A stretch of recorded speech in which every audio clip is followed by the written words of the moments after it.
Panipat murder case, साहिल और Nancy की वो प्रेम कहानी जिसका हुआ खौफनाक अंत। जब नई नई मोहब्बत होती है तो हर आशिक अपनी प्रेमिका के लिए चांद तारे तोड़ लाने और 7 जन्मों तक साथ जीने मरने की कस्में खाते हैं। ऐसा ही कुछ साहिल भी करता है जब उसकी मुलाकात एक दोस्त की बर्थडे पार्टी में 16 साल की नैन्सी से होती है। यहाँ नैन्सी की भी आंखें साहिल से मिलती हैं और फिर दोनों एक दूसरे को दिल दे बैठते हैं।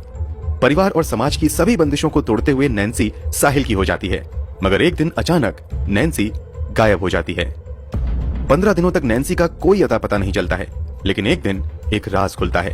राज इतना भयानक कि सुनकर किसी का भी दिल दहल जाए। आखिर नैन्सी के साथ क्या हुआ था, साहिल का इसमें क्या रोल था, इस पूरे मामले की सच्चाई क्या थी और कैसे एक बड़ा राज खुला, और वो राज क्या था, चलिए सुनते हैं सब कुछ इस वीडियो में आगे।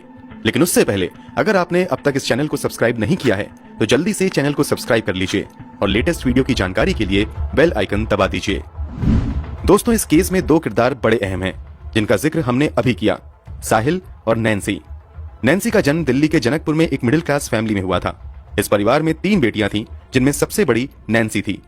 हर जिम्मेदार पिता की तरह नैन्सी के पिता भी दिन रात मेहनत करके अपने बच्चों को एक अच्छी जिंदगी दे रहे थे। नैन्सी एक खुशमिजाज किस्म की लड़की थी जिसे अपने दोस्तों की बर्थडे पार्टी अटेंड करने में भी काफी मजा आता था। हमेशा की तरह 2017 में नैन्सी अपने एक क्लोज फ्रेंड की बर्थडे पार्टी में जाती है। यहाँ नैन्सी की मुलाकात साहिल नाम के लड़के से होती है। उस समय नैन्सी की उम्र लगभग 16 साल थी और साहिल की उम्र 18 साल। साहिल भी दिल्ली का ही रहने वाला था। इस समय साहिल पढ़ाई के साथ साथ अपने परिवार के बिजनेस में भी हाथ बटाया करता था। साहिल का मेन बिजनेस यूज्ड कार की परचेज एंड सेल्स का था।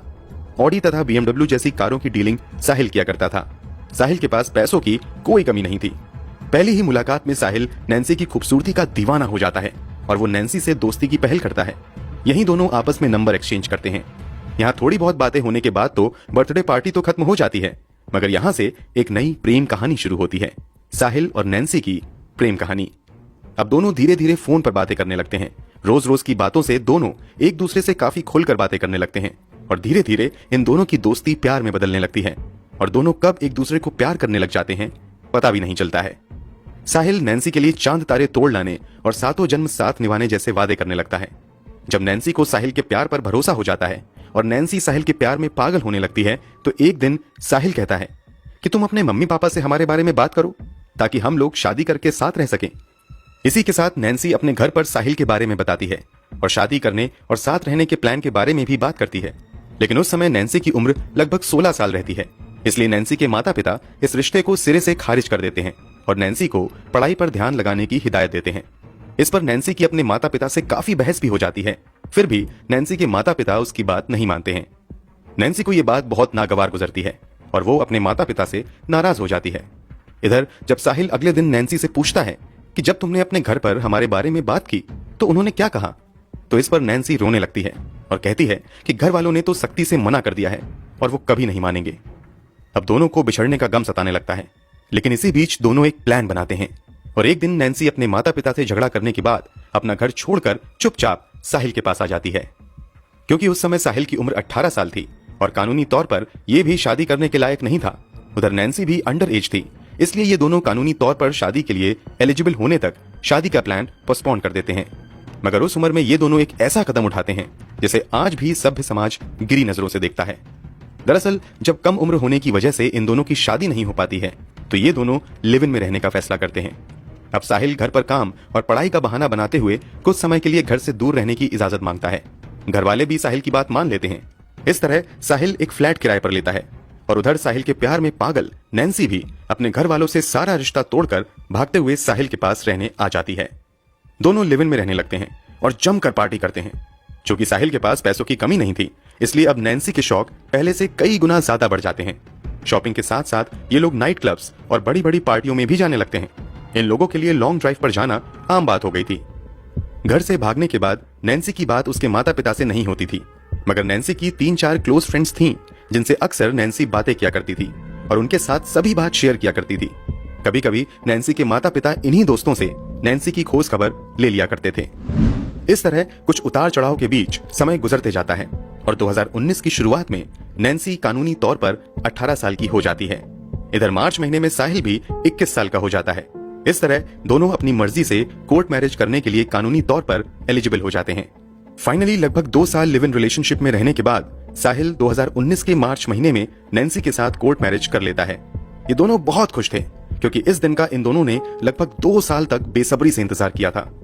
घर से भागने के बाद नैन्सी अपने परिवार वालों के संपर्क से लगभग हट चुकी थी, लेकिन जब नैन्सी और साहिल की शादी हो जाती है तो नैन्सी अपनी कुछ तस्वीरें अपनी करीबी दोस्तों के अलावा अपने घर वालों के पास भी भेजती है और अपनी शादी के बारे में बताती है। कोर्ट मैरिज करने के बाद अचानक 7 मार्च 2019 को साहिल नैन्सी को लेकर अपने माता पिता के घर चला जाता है और उन्हें अपनी शादी के बारे में बताता है। पूरी कहानी जानने के बाद साहिल के माता पिता अपने बेटे पर नाराज होते हैं, लेकिन अब जो हो गया था उसे बदला नहीं जा सकता था।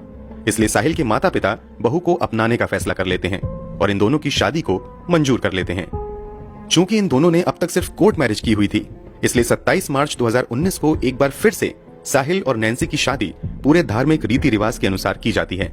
इसमें साहिल के परिवार वाले और करीब दोस्त यार तो शामिल होते हैं, मगर नैन्सी के परिवार से कोई नहीं आता है। नैन्सी ने अपनी शादी की जानकारी परिवार वालों को जरूर दी थी, मगर परिवार वाले नैन्सी के इस फैसले से खुश नहीं थे। वैसे एक दावा यह भी किया जाता है कि साहिल के माता पिता को कहीं से इस बात की भनक लग गई थी कि साहिल पिछले 2 साल से एक लड़की के साथ लिव इन में रह रहा है। इसलिए साहिल के माता पिता ही अपने बेटे से इस बारे में बात करते हैं और फिर उन्हें घर पर बुलाकर धार्मिक तरीके से शादी करने के लिए दबाव बनाते हैं और साहिल इस बात के लिए मान भी जाता है। कोर्ट मैरिज के बाद अब सामाजिक तौर पर भी ये दोनों शादी के बंधन में बंध जाते हैं और खुशी खुशी पति पत्नी के तौर पर रहने लगते हैं। शादी के बाद शुरुआती कुछ महीने तो काफी अच्छे से गुजरते हैं, मगर कुछ ही महीनों बाद अचानक हालात तेजी से बदलने लगते हैं। शादी से पहले जो साहिल और नैन्सी एक दूसरे पर जान छिड़का करते थे, वही शादी के कुछ ही महीने बाद एक दूसरे की छोटी से छोटी बातों को नापसंद करने लगते हैं। बीतते समय के साथ इन दोनों के बीच की कड़वाहट बढ़ती चली जाती है और हालात इतने बिगड़ जाते हैं कि अब इन दोनों के बीच कई कई दिनों तक बातें भी नहीं होती हैं, और जब भी बातें होती हैं तो उस बातचीत का अंत अक्सर लड़ाई झगड़े से ही होता था। इधर नैन्सी और साहिल के रिश्तों की कड़वाहट बढ़ने लगी थी, उधर नैन्सी और उसके माता पिता के बीच जो कड़वाहट नैन्सी के घर से भाग जाने के बाद बनी थी वो कम होनी शुरू हो गई थी, और अब कभी कभार नैन्सी के अपने माता पिता नैन्सी से फोन पर बात कर लिया करते थे। अब शादी को लगभग 8 महीने बीत चुके थे, लेकिन इन दोनों के बीच की कड़वाहट कम होने की बजाय एक अलग ही लेवल पर पहुंच चुकी थी।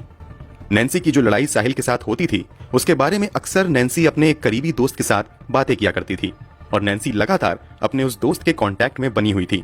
हालांकि इससे भी नैन्सी की बातें हफ्ते में 1-2 बार ही होती थीं। 20 नवंबर 2019 के बाद अचानक नैन्सी की वही दोस्त नोटिस करती है कि पिछले कुछ दिनों से नैन्सी का कोई भी फोन या मैसेज उसके पास नहीं आया है, जबकि अक्सर नैन्सी उसे हफ्ते में 1-2 बार जरूर फोन या मैसेज किया करती थी। इसके बाद नैन्सी की वो दोस्त नैन्सी को व्हाट्सएप पर मैसेज करती है, लेकिन कोई भी मैसेज नैन्सी के पास डिलीवर नहीं होता है। इसके बाद वो नैन्सी को फोन करती है, मगर नैन्सी का मोबाइल स्विच ऑफ बताता है। वो लड़की अगले 1-2 दिनों तक नैन्सी को फोन करती है, मगर मोबाइल लगातार स्विच ऑफ ही आता है। यहाँ नैन्सी की उस दोस्त को दाल में कुछ काला लगता है और वो इस बात की जानकारी नैन्सी के माता पिता को दे देती है कि पिछले कुछ दिनों से नैन्सी से कांटेक्ट नहीं हो पा रहा है। ये जानने के बाद नैन्सी के माता पिता भी उसके नंबर पर लगातार फोन करते हैं, मगर मोबाइल हमेशा स्विच ऑफ ही आता है। इसके बाद नैन्सी के माता पिता परेशान हो जाते हैं और नैन्सी के बारे में पता करने के लिए साहिल के घर चले जाते हैं। यहाँ नैन्सी के बारे में पूछने पर साहिल के माता पिता उन्हें बताते हैं कि नैन्सी और साहिल घर से काफी पैसा और कीमती जेवर चुराकर पिछले काफी दिनों से लापता हैं। उनका कोई अता पता नहीं है। इन दोनों में से कोई भी हमारे कांटेक्ट में नहीं है। साहिल के माता पिता का यह बयान नैन्सी के माता पिता के गले नहीं उतरता है और वो जोर देकर अपनी बेटी के बारे में पूछने लगते हैं। इस पर साहिल के माता पिता लगातार अपना बयान बदलते रहते हैं, जिससे नैन्सी के पिता को भी दाल में कुछ काला नजर आने लगता है और वो भी अपनी बेटी की सुरक्षा को लेकर चिंतित हो जाते हैं। इसके बाद भी नैन्सी के माता पिता खामोश नहीं बैठते हैं और वो अपनी बेटी का पता लगाने के लिए अपने ही लेवल पर कोशिशें जारी रखते हैं। इसी बीच किसी तरह साहिल से इनका कांटेक्ट हो जाता है। जब वो साहिल से नैन्सी के बारे में पूछते हैं तो साहिल कहता है कि 11 नवंबर 2019 को हम लोग कार से लॉन्ग ड्राइव पर जा रहे थे। तभी एक सिग्नल पर कार रुकी तो नैन्सी ने कहा कि तुम यहाँ पर रुको, मैं एक जरूरी काम से वापस आती हूँ। इतना कहने के बाद नैन्सी कार से उतर गई और उसके कुछ ही देर बाद उसका मोबाइल स्विच ऑफ हो गया। हमने उससे कांटेक्ट करने की कई बार कोशिश की है, लेकिन पिछले 10 से 12 दिनों में नैन्सी से हमारी कोई बातचीत नहीं हुई है और मुझे नहीं पता कि अब वो कहाँ है। अब नैन्सी के माता पिता सोच में पड़ जाते हैं कि क्या किया जाए। इसी बीच नैन्सी के माता पिता के पास नैन्सी की एक दूसरी दोस्त का फोन आता है और वो कुछ ऐसा बताती है जिसे सुनकर नैन्सी के माता पिता की चिंताएं बहुत ज्यादा बढ़ जाती हैं। दरअसल नैन्सी की वो दोस्त बताती है कि 11 नवंबर 2019 की शाम नैन्सी ने मुझे अपनी एक सेल्फी भेजी थी जिसमें उसका चेहरा आंसुओं से भीगा हुआ था। फोटो के साथ उसने एक मैसेज लिखा था कि अगर कभी भी मेरा मोबाइल 3 दिनों तक लगातार स्विच ऑफ रहता है तो इस बारे में मेरे माता पिता को बता देना और उनसे कह देना कि मेरे साथ जरूर कुछ बुरा हो चुका है। उन्हें सबूत के तौर पर मेरी ये सेल्फी भी भेज देना। ये मैसेज नैन्सी ने अपनी दोस्त को 11 नवंबर 2019 को ही भेजा था, मगर दोस्त ने इस मैसेज पर कई दिनों तक ध्यान नहीं दिया और एक साधारण मैसेज की तरह उसे इग्नोर करती रही। लेकिन जब उसे दूसरे दोस्तों के जरिए नैन्सी के लापता होने की जानकारी मिली तो उसने वो सेल्फी नैन्सी के माता पिता को भेज दी, साथ ही उस मैसेज के बारे में भी उन्हें बता दिया। ये सब जानने के बाद नैन्सी के माता पिता सीधे जनकपुरी पुलिस स्टेशन जाते हैं और वहां सारी कहानी सुनाने के बाद नैन्सी की मिसिंग रिपोर्ट दर्ज करवा देते हैं। इस केस में मुख्य आरोपी साहिल को ही बनाया जाता है। मामले की गंभीरता को देखते हुए पुलिस तुरंत इस मामले की इन्वेस्टिगेशन में लग जाती है और साहिल को ढूंढने लगती है। थोड़ी खोजबीन के बाद ही पुलिस को साहिल के ठिकाने का पता चल जाता है और एक लॉज से साहिल को पुलिस हिरासत में ले लेती है। साहिल से जब नैन्सी के बारे में पूछा जाता है तो साहिल पुलिस वालों को वही ट्रैफिक सिग्नल पर नैन्सी के चले जाने वाली कहानी सुनाता है। इस पर पुलिस साहिल से उस सिग्नल का लोकेशन पूछती है जहां पर साहिल के अनुसार नैन्सी कार से उतरकर चली गई थी। इस पर साहिल बुरी तरीके से हड़बड़ा जाता है। इधर पुलिस साहिल और नैन्सी के मोबाइल नंबर को साइबर सेल में भी भेज देती है। वहां से रिपोर्ट आता है कि आखिरी बार नैन्सी का मोबाइल पानीपत में स्विच ऑफ हुआ था और कमाल की बात तो ये थी कि उस समय साहिल के मोबाइल का लोकेशन भी पानीपत का ही दिखा रहा था। अब पुलिस को समझ आ चुका था कि साहिल ने जरूर कुछ बड़ा गेम किया है और वो सच को छुपा रहा है। इसके बाद पुलिस अपने रंग में आती है और साहिल से पूछताछ करती है। इस पर साहिल जो कहानी बताता है उसे सुनकर हर कोई हैरान रह जाता है। साहिल बताता है कि किसी बात को लेकर 10 नवंबर 2019 को उसका नैन्सी से काफी झगड़ा हो गया था। रोज रोज के झगड़े से वो काफी परेशान हो गया था, इसलिए नैन्सी को खत्म करने का प्लान उसने उसी रात बना लिया था। साहिल के बयान के अनुसार 10 नवंबर 2019 की रात झगड़ा होने के बाद साहिल अब नैन्सी से पीछा छुड़ाने के जुगाड़ में लग जाता है। इस सिलसिले में वो अपने कई दोस्तों से बात करता है, लेकिन नैन्सी को खत्म करने में साहिल का साथ देने के लिए कोई भी तैयार नहीं होता है। अंत में साहिल अपने प्लान के बारे में उसके ही गैरेज में काम करने वाले शुभम को बताता है। शुभम नैन्सी को रास्ते से हटाने के प्लान में साहिल का साथ देने के लिए तैयार हो जाता है। साथ ही शुभम अपने एक बादल नाम के कजन को भी इस प्लान में शामिल कर लेता है। 11 नवंबर 2019 की शाम साहिल अपनी पत्नी नैन्सी के पास जाता है और उससे बड़े प्यार से बातें करता है और पिछली रात हुए झगड़े के लिए माफी मांगता है। वो उससे कहता है कि आगे से हम लोग इस तरह से कभी नहीं लड़ेंगे और बड़े प्यार से रहेंगे।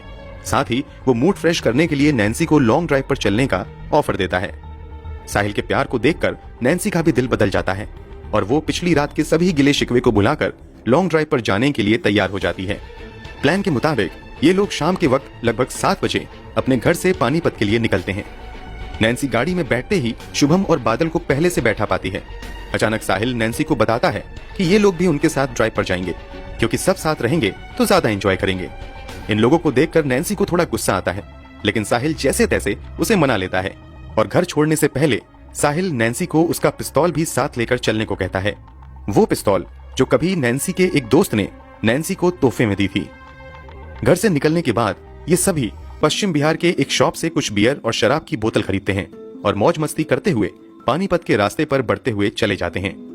गाड़ी शुभम चला रहा था और बगल में उसका कजन बादल बैठा हुआ था, जबकि गाड़ी की पिछली सीट पर नैन्सी और साहिल बैठे हुए थे।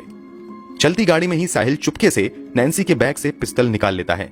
इधर गाड़ी अपनी पूरी रफ्तार से आगे बढ़ती रहती है।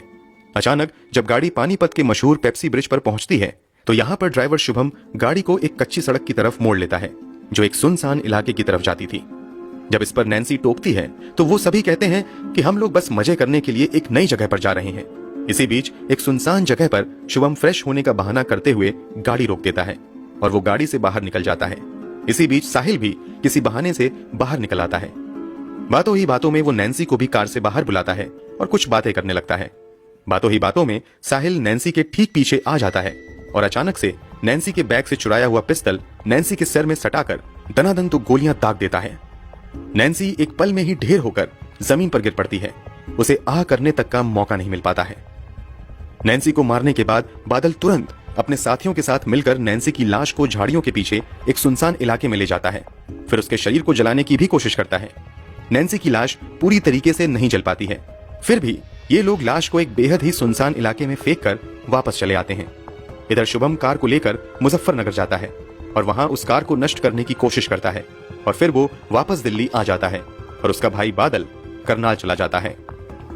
साहिल के इस खुलासे के बाद पुलिस तुरंत बादल और शुभम को भी गिरफ्तार कर लेती है। कुछ रिपोर्ट्स में ऐसे भी दावे किए जाते हैं कि साहिल ने चलती कार में ही नैन्सी के सर पर गोली मार दी थी और फिर एक सुनसान जगह पर उन लोगों ने नैन्सी की लाश को गाड़ी की डिग्गी में छुपा दिया था। फिर ये लोग गाड़ी को लेकर पानीपत आते हैं और पेप्सी ब्रिज से नीचे की तरफ उतरकर एक सुनसान जगह पर नैन्सी की लाश को फेंक देते हैं तथा कुछ आगे जाकर उस पिस्तल को भी ठिकाने लगा देते हैं। साहिल द्वारा पूरी कहानी सुनाने के बाद साहिल की निशानदेही पर पुलिस पानीपत जाती है और एक सुनसान जगह से नैन्सी के गायब होने के 17 दिन बाद उसकी सड़ी गली लाश को जंगल से बरामद कर लेती है। जब साहिल से हत्या की वजह पूछी गई तो उसने बताया कि नैन्सी शादी के बाद कुछ ज्यादा ही बिगड़ गई थी और उसे ड्रग्स की लत लग गई थी। वो ड्रग्स के लिए काफी पैसे खर्च करने लगी थी और जब ये पैसे नहीं देता था तो इसी पर इन दोनों का झगड़ा होता था। इसके अलावा साहिल ने नैन्सी पर धोखा देने का भी आरोप लगाया था। साहिल के मुताबिक एक बार वो नैन्सी के मोबाइल से किसी से बात कर रहा था। इसी दौरान नैन्सी के मोबाइल पर कुछ मैसेजेस आए। जब साहिल ने मैसेज चेक किया तो उस चैट्स में नैन्सी ने अपने कई प्राइवेट फोटो सेंड किए हुए थे। इसके अलावा गैलरी में भी साहिल को नैन्सी की कुछ अनजान लड़कों के साथ आपत्तिजनक हालत में तस्वीरें दिखाई दी थीं। साहिल के मुताबिक जब उसने नैन्सी से इन सब बारे में पूछा तो इसी पर उसका झगड़ा हो गया। इसी के बाद उसने नैन्सी से तलाक लेने की भी कोशिश की थी, मगर नैन्सी साहिल से अलग होने को तैयार नहीं थी। इस मामले में साहिल के पिता अश्विनी चोपड़ा को भी पुलिस ने पूछताछ के लिए बुलाया था, तो अश्विनी चोपड़ा ने भी कहा था कि उनकी बहू यानी नैन्सी को ड्रग्स की बहुत बुरी लत लग गई थी और कई बार तो उन्होंने भी घर में उसे ड्रग्स लेने के लिए रोका था। इसके अलावा नैन्सी को महंगी पार्टियों का भी शौक था। इन्हीं सब वजह से अक्सर साहिल चोपड़ा के झगड़े नैन्सी के साथ होते थे। साहिल के पिता के मुताबिक साहिल नैन्सी से तलाक भी लेना चाहता था, मगर नैन्सी तलाक लेने को तैयार नहीं थी और उसने साहिल को ब्लैकमेल भी करना शुरू कर दिया था। इन्हीं सबसे परेशान होकर साहिल डिप्रेशन में चला गया था और उसने पीछा छुड़ाने के लिए नैन्सी की हत्या कर दी। फिलहाल ये पूरा मामला कोर्ट में चल रहा है। इस मामले के मुख्य आरोपी साहिल चोपड़ा, शुभम शर्मा और बादल सलाखों के पीछे हैं और सजा का इंतजार कर रहे हैं। दोस्तों, आपके मुताबिक इन लोगों को इनके किए की क्या सजा मिलनी चाहिए? कमेंट बॉक्स में जरूर बताएं। क्राइम की दुनिया से जुड़े ऐसी ही दूसरी कहानियों के लिए इस चैनल को सब्सक्राइब कर लें और बेल आइकन भी दबा लें। मिलते हैं अगली वीडियो में जुर्म की दुनिया से जुड़ी एक और दिल दहला देने वाली दास्तान के साथ। तब तक अपना ख्याल रखें।